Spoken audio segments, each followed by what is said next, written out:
Hello, everyone, and welcome back to this week's pregame interview. I'm here with head women's basketball coach David Moe.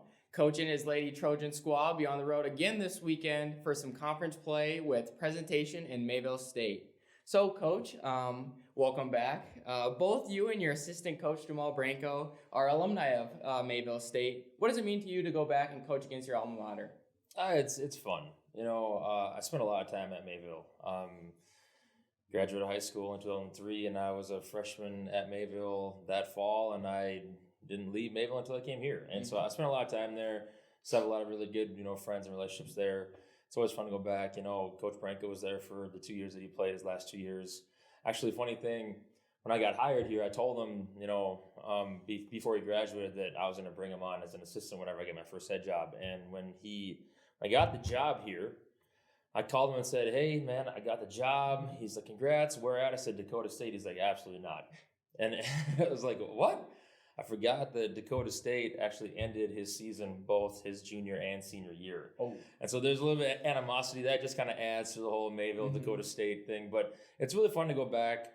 Learned a lot from Coach Hart over my time there. And, anytime you play conference games, they know you, we know them. It's just, you need to be sharp, but it's always fun to go back to Mayville. The crowd's going to be raucous, and it makes college athletics fun. Mm-hmm. Awesome. Well, second question is, so Savannah Waldorf is 21 points away from the big 1,000-point milestone here at Dakota State. Can you tell me a little bit more about Savannah and how she's developed while she's been here? Savannah's been great. She's a special player, and really proud of just like all of the work that she's put in to get to this point, being 21 points away, and she's sitting as a junior, COVID sophomore, however you want to say it. The thing about Savannah is that she doesn't know how good she is. And it's a really good problem. There are times I wish she would just go, because I think, she could just take over games at times, but she's an unselfish player. She works incredibly hard. And, when she finally decides to go, it's amazing what she can do. And, she's 6'1". She can shoot the three really well, put the ball on the floor. She's just a very, versatile player. And it's been really fun to see kind of her growth over the last, 2 years.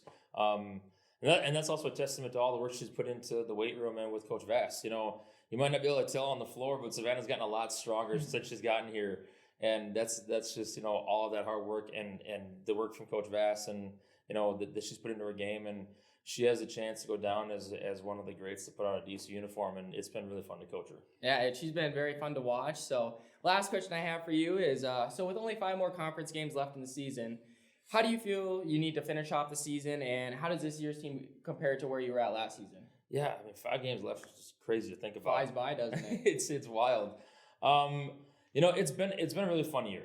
It's been a completely different year than last year. And everyone, I think us included, we kind of came in with this mindset of everyone's back from last year. We're going to do the same thing again. Mm-hmm. Well, every year is different. And just seeing how we've gone from last year, we were kind of, no one saw us coming, to now this year there's been a target on our back, that completely shifts your mentality. And I think we're getting to a point now where we're getting really comfortable in who we are. We're kind of getting back to being true to our identity. I think when people talk about Dakota State women's basketball, they say they're going to fly around defensively, they're going to turn you over, and they're going to play unselfish on offense. And we're sitting at number 3 in the country in steals per game, and we're number 20 in the country in assists per game, and that's continually going up.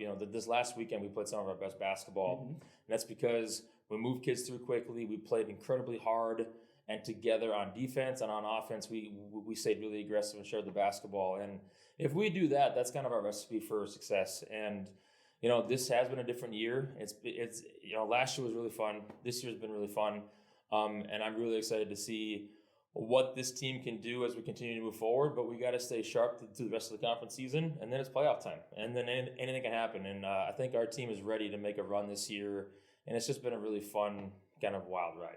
Well, I can't wait to see how it finishes out. But thank you very much, Coach. I know everyone likes to hear hearing about you and your team, and you continually take some time out of your day to answer our questions. So the ladies will take on presentation on Friday at 5:30 in Aberdeen, and we'll take on Mayville State in Mayville at 3 o'clock on Saturday. Thank you very much for watching.